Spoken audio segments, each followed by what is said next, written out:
Alors, c'est marrant parce que ce mot de Rimbaud, bon, il faut que vous connaissiez. La vraie vie est ailleurs, si on vous le dit, vous aurez l'air con, en disant, ah oui, Rimbaud, bon, d'accord, ok. Mais, c'est pas le tout. Ça vient de très très loin. Ça vient d'une secte qui était concurrente à ses débuts du christianisme naissant, qui s'appelait les gnostiques. Ah, ça sent particulièrement mauvais, les gnostiques. Parce que les gnostiques, le fond de leur croyance, c'était que ce monde était totalement faux. C'est-à-dire que ce monde, le monde dans lequel on vit, était l'œuvre non pas d'un Dieu créateur, omniscient, omnipotent, mais d'un mauvais Dieu. D'un Dieu nul. D'un Dieu minable.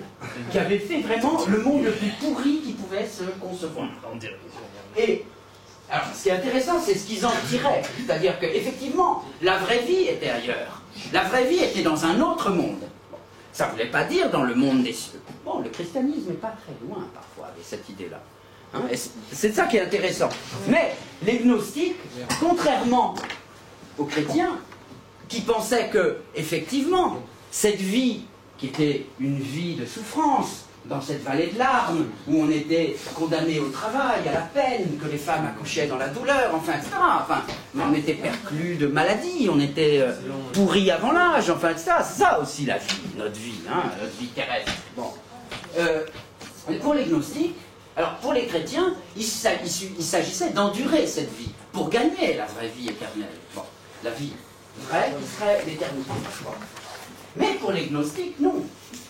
Il ne s'agissait pas de faire contrition, de s'interdire justement toutes les horreurs de cette terre, de s'empêcher de pécher, justement, hein, de s'empêcher de pâtir par la chair. Non, au contraire, pour les gnostiques, il fallait tout vivre de cette vie pourrie. Il fallait justement aller jusqu'au fond de l'ignominie de cette vie. C'est-à-dire, pratiquement, bouffer des enfants. Enfin, c'est une secte terrible, les gnostiques, en un sens. C'est-à-dire qu'on en venait à prêcher finalement le mal. C'est-à-dire qu'il fallait vivre dans le mal pour expier cette vie mauvaise. Bon. Et gagner peut-être la vraie vie, qui serait une vie de bien. Bon.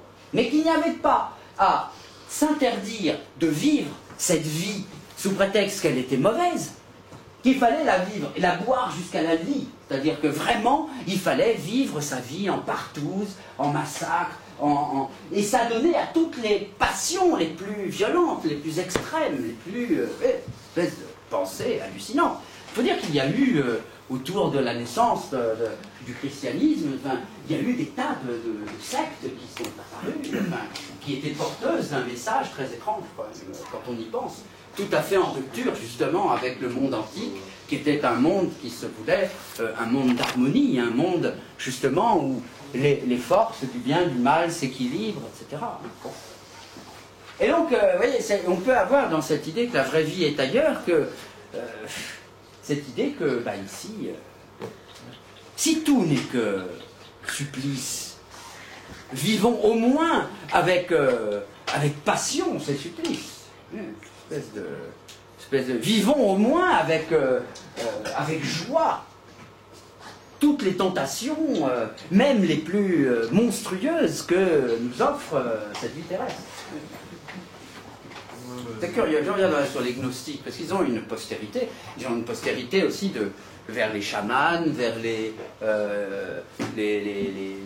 sociétés secrètes hermétiques, vers l'occultisme, vers la magie. Hein. Évidemment, on est dans des domaines où, si tout est globalement mauvais, il peut y avoir dans certaines... Alors, déjà, il ne faut pas s'en ouvrir au reste du monde. Que le reste du monde crève sur son tas d'ordures. Bon. Mais on peut aussi, par certaines pratiques réglées, rituelles, qui peuvent prôner l'inceste, qui peuvent prôner toutes les horreurs, hein, parvenir à, comme les alchimistes, à la pierre philosophale, c'est-à-dire la pureté. Hein. C'est C'est en vivant les horreurs, c'est en les vivant qu'on les consume, qu'on s'en débarrasse. C'est pas en refusant absolument cette vie terrestre, hein, comme les moines du désert, comme les premiers chrétiens, enfin, etc., que la bonne vie, la vraie vie, la belle vie va nous arriver. Mais bon.